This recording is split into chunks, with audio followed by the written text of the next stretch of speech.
पास, अपने काका काकी के पास, अपने बुआ फूफा के पास, अपने मामा मामी के पास, अपने नाना नानी के पास, अपने दादा दादी के पास, अपने मोहल्ले में रहने वाले किसी बुजुर्ग के पास बैठोगे तो वो तुरंत कह देगा, मुझे तो नहीं लगता कि इतने साल का हो गया, तो मेरा वही छोटा सा बबुआ है, तू मेरा भी छोटा सा बेटा है। उसकी निगाह में आप छोटे की छोटे ही हो, उसकी निगाह में आप छोटे की छोटे ही।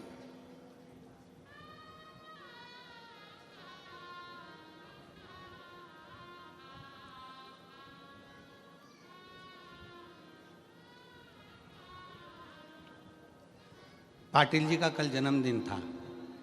हो तो कोई से हमने पूछा ये कितने साल के हो गए, तो उन्होंने कहा इतने साल के। हमने कहा मैं लगते तो नहीं है, लगते तो नहीं।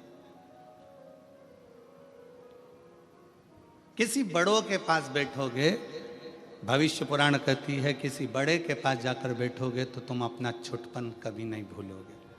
और फिर निवेदन है, आप 70 साल के हो जाओ, 60 साल के हो जाओ, यहाँ पर कई मेरी बहनें बैठी हुई हैं, कई मेरी जीजियाँ बैठी हैं जिनको 20-20 साल तक औलाद नहीं हुई, और 20 साल तक जब औलाद नहीं हुई तब वो समझने लगी। लोगों ने कहा 20 साल शादी को हो गए, बच्चा नहीं है, 27 साल शादी को हो गए, संतान नहीं है, 24 साल शादी को हो गए, 10 साल शादी को हो गए, तुझे औलाद नहीं है। उसको ऐसा लगता है कि मेरी इतनी शादी को साल हो गए। तब उस बहन ने शंकर जी के मंदिर में एक लोटा जल चढ़ाना प्रारंभ करा। तब बहन को समझ में आया कि अभी मैं छोटी हूँ, मेरा बाप अभी बैठा हुआ है। तो उसने अपने आप को छोटा समझा, अभी अपने आप को उसने छोटा पाया तो शादी के 27 साल बाद भी, 10 साल बाद भी, 15 साल बाद भी उसके घर में औलाद हुई, क्योंकि उसने अपने आप को छोटा समझा।